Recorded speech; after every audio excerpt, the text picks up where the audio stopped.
need to thank you, Lord God, for everything that you've already done. And thank you, God, for the things that you are going to do. Lord, you are our God. You are our Savior. You are our King, Lord God. Lord, we are your servants. We are your children. We are your friends, oh God. So, Lord, move, Lord, according to your will, according to your desire, Lord God. And we just want to please you today.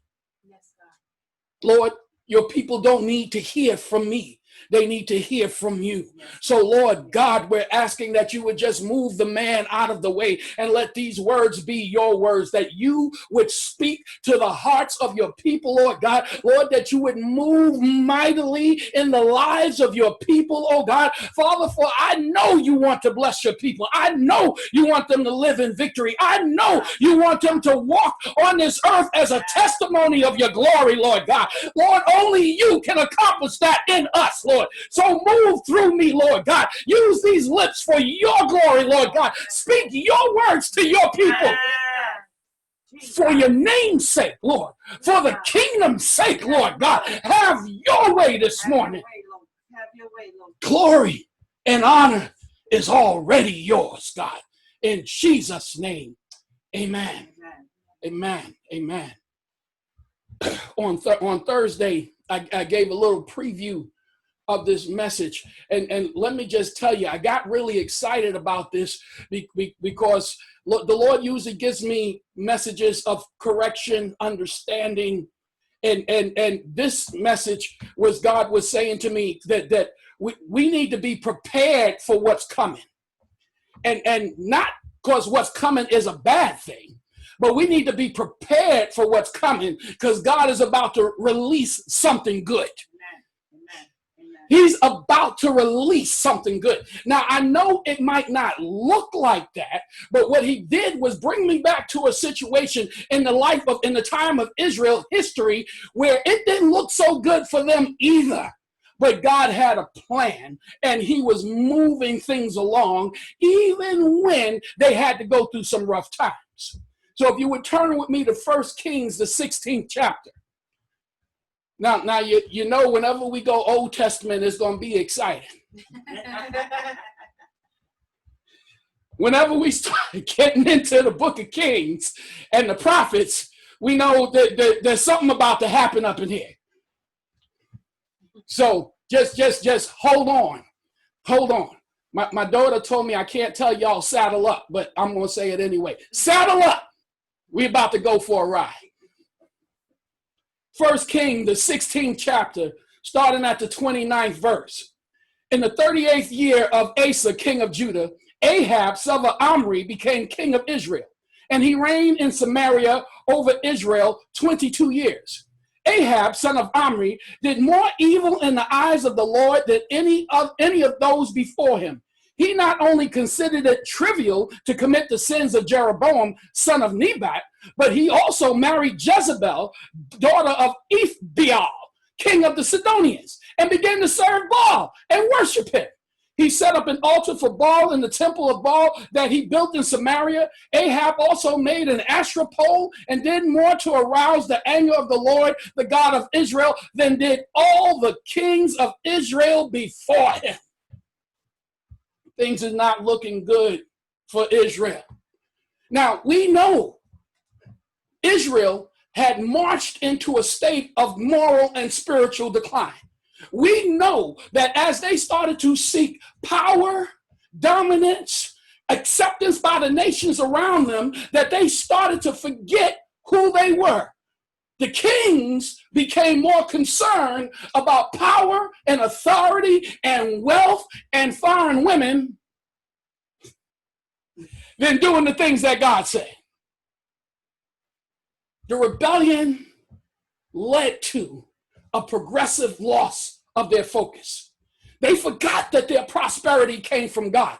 The other nations became their distractions. They forgot that it was God that opened up the heavens and poured out the rain. They forgot that every good thing that happened in the nation of Israel is because God had ordained it for them. They saw what the other nations was doing, and now they started to pay more attention to what everybody else was doing other than doing what God says.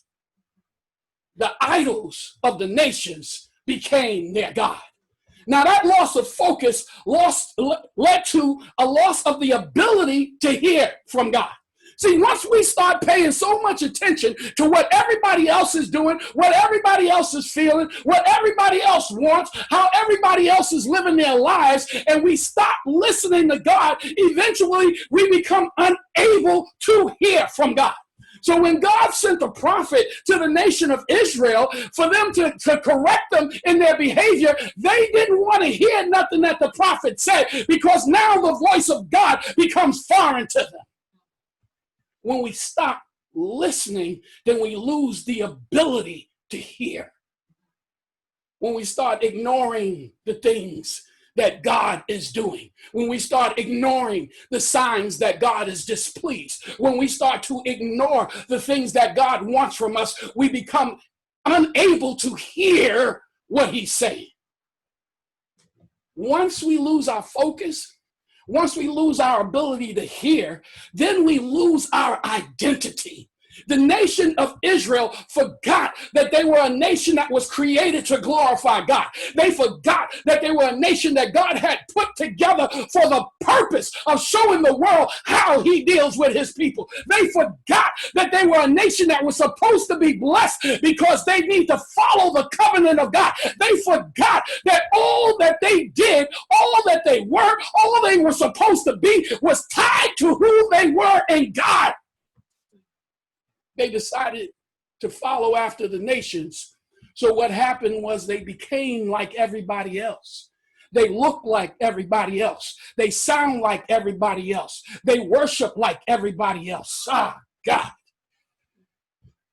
Let me just say, just as a side note, when people can't distinguish the worship of the Almighty God from the music that they play in the club, there's something wrong. When people can't hear the difference in the sound of praise and the sound of dance music, there's something wrong. When people can walk into the house of God and feel absolutely no challenge to live any particular kind of way, there is something wrong. Because now the people of God look like everybody else, sound like everybody else, walk like everybody else, and talk like everybody else. Now, y'all know me. I'm not into, you got to follow all of these rules and you got to be like this and act like this. But there's something different about the spirit of the people who follow the God of the universe, the God of Abraham, Isaac, and Jacob. There's something different about those people than everybody else. That needs to be evident. Once we start looking like everybody else, talking like everybody else, then we become everybody else. So we lose our identity. When we forget who God is, we forget who we are. When we forget who God is, we forget who we are. For we are who we are as a reflection of who he is. That's who we are. Now, the nation of Israel was in trouble because they became like every other nation on the earth. There was only one difference between them and everybody else. God's love would not let them go. Even though they had moved into a place where the king that they had now was worse than all of the kings that came before them, God's love would not let them go. Even though they start talking and acting like everybody else, God's love would not let them go. Even though they were setting up altars to gods that were not God, God's love still would not let them go. So you know how God does. He sends a prophet. 1 Kings, the 17th chapter, in the first verse. Now Elijah, the Tishbite, from Tishbe in Gilead, said to Ahab, as the Lord, the God of Israel lives, whom I serve, there will be neither dew nor rain in the next few years except at my word. Now, Ahab was the wicked king, more wicked than all the kings that came before him. He outright just doing whatever he wanted to do, forgetting about serving God. Then you have this man, Elijah, who gonna tell the king, I'm telling you, it is not gonna rain. It's not even gonna get misty until the word comes. That was Elijah. And when you look at the life of Elijah, Elijah didn't have a problem saying what he had to say. Elijah didn't have a problem telling the hard things. Elijah didn't have a problem speaking to whomever he needed to speak to when the Lord told him. But look at what's going on here.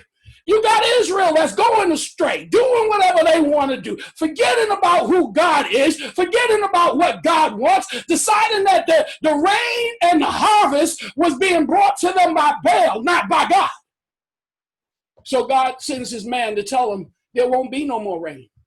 Not for the next few years, not until you get a word from me. Now, that brought me to the Lord chastises those he loves. So even though we may get mixed up and twisted around and forgetting who we are, remember that God still loves us. And if God still loves us, what he does is send something to remind us. The chastisement is a reminder. God is sovereign over the whole earth. The crops, the rain, the job, the health, the blessings, all of it comes from God. You might have thought it came from something else. You might have thought you was that smart. You thought you was that lucky. You thought things was just happening. But understand this, that it all comes from God. So when God chastises us, he wants us to remember that every blessing you had, everything you thought was good, everything you counted on comes from him. Yes. Chastisement is for correction. See, when we are just chastised, there's an opportunity for voluntary humility, not just broken surrender. Let me explain the difference. Voluntary humility means that I've recognized just how bad it is. I see where I've gone wrong, and I bow before the Lord and say, forgive me, God. Forgive me, God. Now, broken surrender is when you done got bashed up, left for dead, the devil laughing at you, and then you say, oh God, oh God, oh God, oh God. That's not the same thing. If God has chastised us, if God is moving in the way to get our attention, to let us know that the thing is coming from him, then maybe that's the time you need to bow down. Don't wait until you're busted up on the ground, bleeding, with life pouring out of your body before now you say, God, you're God. The chastisement is a good thing. It's a good thing. Now, children don't like chastisement. They don't like being told that they did something. They don't like when they get in trouble for something. But when you're an adult, when you grow up, you realize that when the Lord sends you a word to chastise you, that it is for your own good. Yes. Ah, God. Unfortunately, Israel didn't listen. They kept doing what they was doing. And why? Because they were being led by the king, not by God. Now, let me just speak this. The king is one thing. But you have to look at what happened to the high priest. Because the king wasn't a high priest. Right. The high priest was the religious leader of the people. So if the high priest had stayed in line with what God wanted, then the people could have been spared. But because the high priest decided to align themselves with the king, let me say that again. When the high priest, the religious leaders, decide to align themselves with the king, and that king is not following God, then the people suffer. Yes. Jesus. The people suffer. Help, Lord. So they continued in their worship. They continue following after Baal. They continue believing the lie that the enemy had placed before them. They continue following after bad leaders. But God wasn't finished. Said, okay, the drought didn't seem to get your attention enough. Maybe I need to do something to help y'all along a little bit. Then we get to 1 Kings chapter 18, the first verse. After a long time, in the 3rd year, the word of the Lord came to Elijah. Go and present yourself to Ahab, and I will send rain on the land. So Elijah went to present himself to Ahab. Now, 1 Kings, if you have not read 1 Kings, or if you haven't read it in a long time, you need to put that on your study list. That chapter is so exciting, it's unbelievable. Now, let me just give you a quick synopsis. When God told Elijah to go present himself to Ahab, on his way to present himself, he ran into Obadiah. Now, the conversation between Elijah and Obadiah was actually pretty funny, because Elijah told Obadiah to tell the king that I'm here. Obadiah said, no, Elijah, no. They've been looking for you for a while. They've been looking for you. So I'm going to go tell the king that you're here, then he come looking for you, and you're not here, then I'm going to be in trouble. Oh, no, Elijah, I'm not doing it. I'm not doing it. And Elijah told him, don't worry. I will be here. Now, Elijah could have that confidence that it was time to address the king directly and to stop running and hiding, because now he knew that God was about to do something. He knew that God was about to move, because God said the rain was going to stop, and God said when the rain was going to stop. So how it was going to happen, Elijah might not have known, but he knew that God had spoken. So it was time to get up and do something. Now, at this point, the prophets of God were actually being hunted down and killed. Now, Obadiah was one of the people that was hiding prophets in the cave. So that's why he didn't want to get in the middle of all of this with Elijah, because he know how Elijah do. But Elijah assured him, it's all right. I'm going to be where God tell me to be. Now, we know what happened next, right? Elijah calls out the prophets of Baal on Mount Carmel. He calls them out. It's a bunch of y'all, and it's just me. Now, we want to know which God is really God. Well, let's see. Which God answered by fire? That's the one that's truly God. Now, you go first. Now, they pleaded, and they cried, and they yelled, and they did all of their stuff to get Baal to answer. And you got Elijah saying, what's the matter? He on vacation? Maybe you need to scream a little bit louder. He can't hear you. Then after he let them do their thing, he like, my turn. Fix up that altar.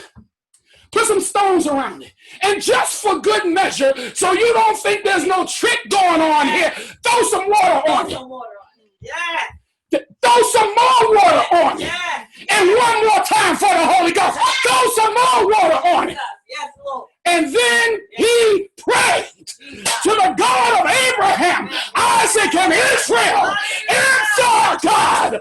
Move, God. Show yourself, God. So the fire fell, burnt up the altar, licked up the water, burnt up the rocks. And now it's like, okay, y'all in trouble now. The people turned. They repented. They said, God is God. And he says, all right, now, you prophets of Baal, y'all got to go.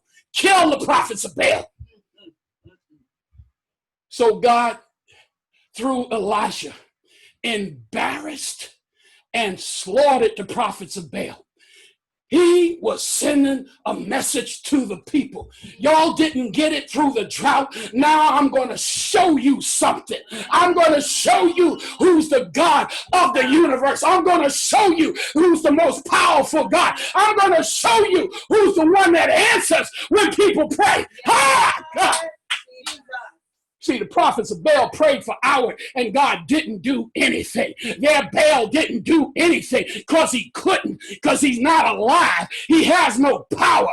But our God, when the man of God stood before God, doing what God told him to do, we saw the fire fall from heaven. God answered to prayer, proving who he is.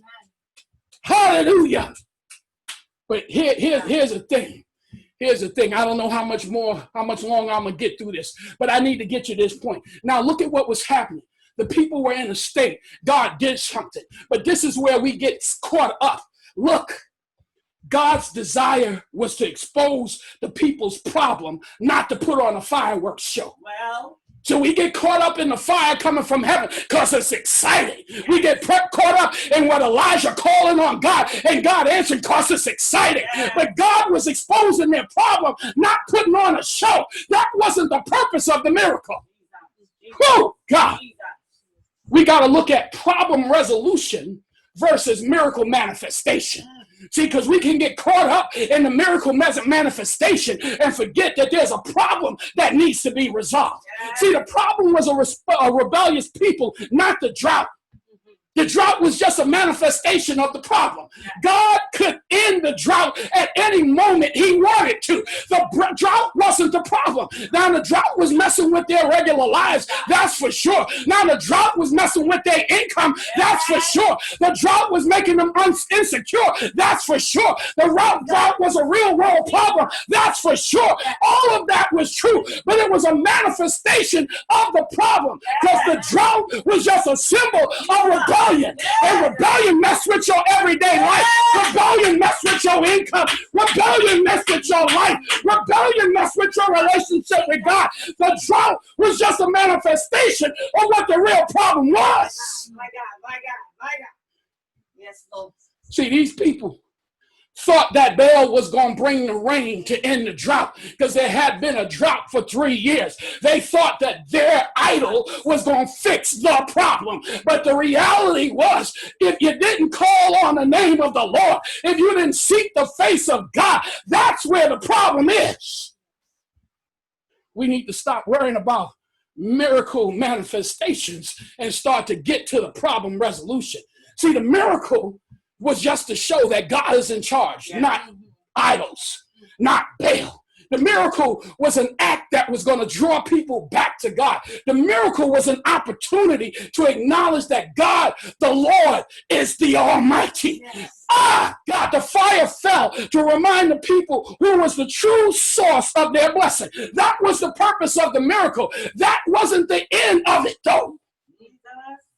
Too often, the people of God are looking for the miracle manifestation and forgetting that there's a problem. If there was a miracle, there had to have been a problem before the miracle happened. Miracles don't happen for entertainment. Miracles don't happen just so you can feel good. Miracles don't happen just so somebody could brag. Miracles don't happen so we could talk about, how great is our God. That's not why the miracles happen. The miracle happened because the people had gone astray and they needed to be reminded who their God really was. It was really just an act of his love because he could have let them die. He could have just let the drought continue on.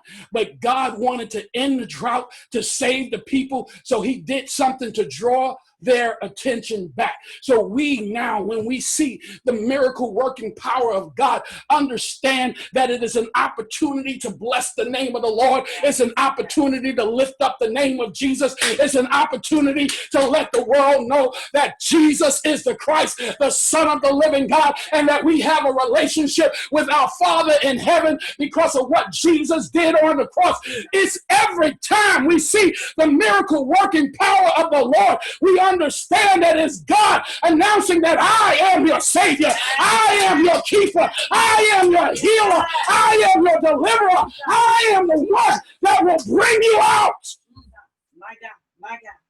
Miracles are not for entertainment.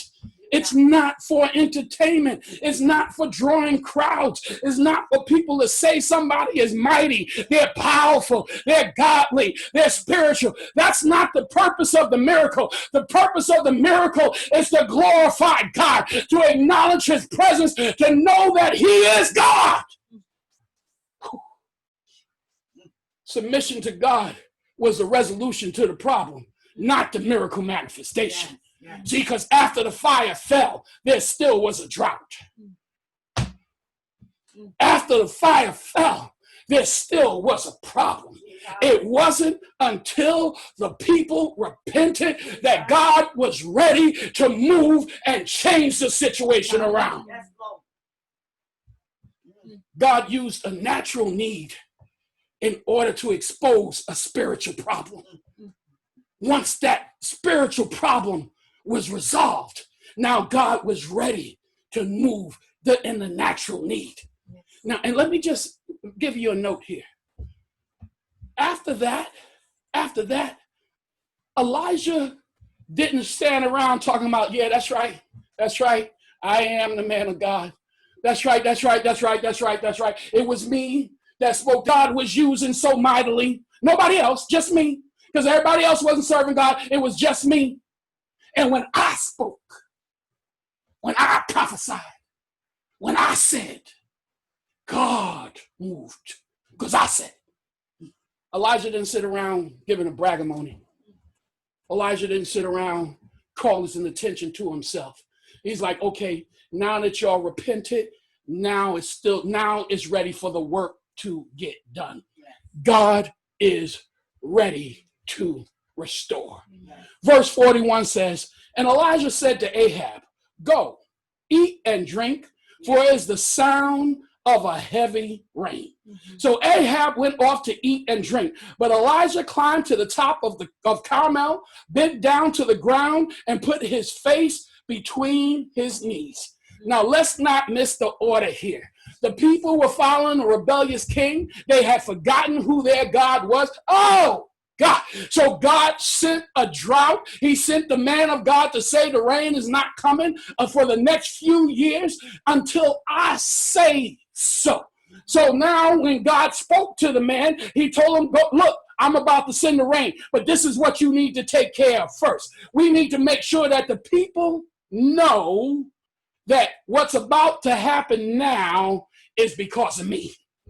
Ha! God, let's not forget the order here. God made it clear that miracle, above and beyond anything else, let the people know that it's whatever's going to happen is because of the God of Abraham, Isaac, and Israel. Not because of Baal.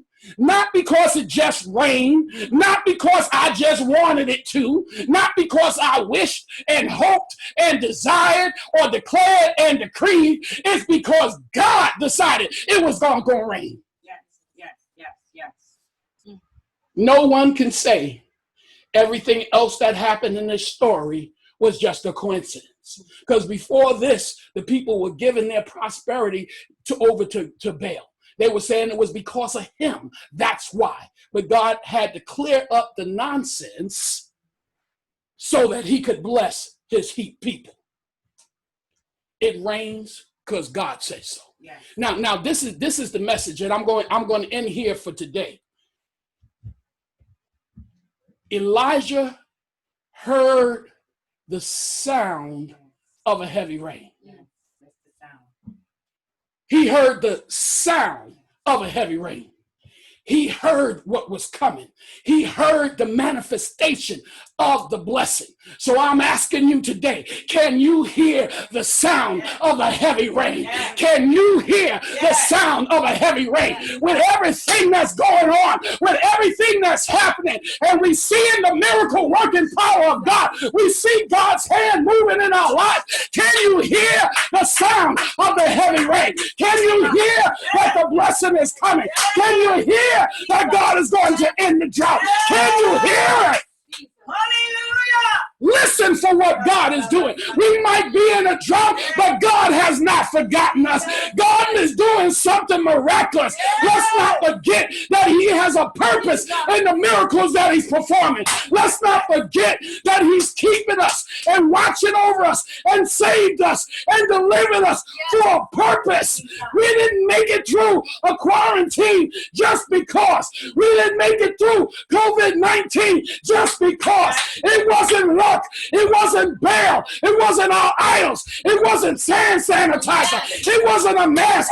It was God. It was God. It was God. Can you hear the sound of a heavy rain? Yes, Lord. Hallelujah. Ah, God. My God, my God, my God. If we got confused for a minute, just repent. Because after we repent, then we know that the blessing is coming. Can you hear the sound of the heavy rain? God speaks it before it happens. So listen for what God is saying. Through your circumstance, through your situation, through your troubles, through your problems, through your being locked down, through the loss of your job, listen for what God is saying. Can you hear the sound of the heavy rain? Jesus. My God. Woo! Glory. Jesus. Glory. It's time to get all the other noises to be quiet in your life. It's time to shut down all that other stuff that's been going on. It's time to go up to the mountain and pray. Hey, God.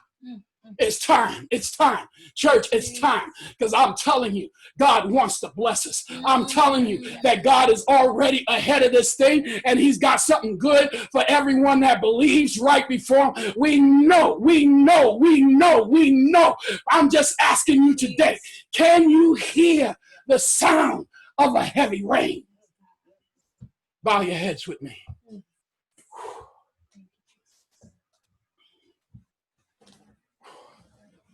Father, we thank you. We thank you for bringing in a heavy rain. So, Father, in the name of Jesus, Lord, I speak hearing into your people's lives. I speak their ears being open right now, Lord God. Yes, Lord. Father, that you would open them up to be able to know what it is that you're doing, Lord God. Even before they see it with their eyes, Lord, even before they can touch it, Lord God. But, Lord God, that they would hear the sound of a heavy rain. They would hear the sound of a blessing, Lord God. They will know beyond a shadow of a doubt that you, God, are moving. That you, God, are moving. You, God, are moving. Regardless of what it looked like, regardless of how it started, regardless of what it feels, Lord God, that you are moving. So, Lord, send the rain. Send the rain. I hear it coming, Lord. Just send the rain. In the rain. Father, these are your people. Lord, and I lay them before your throne, Lord God. And I pray, God, that you would draw them close to you, Lord God, into your bosom, Lord God, that they would hear you, Lord. That they would hear you, oh God. Have your way, Lord God. Bring us into a place of victory for your name's sake. Let us be a testimony to your praise. And we thank you, Father. Amen. Amen.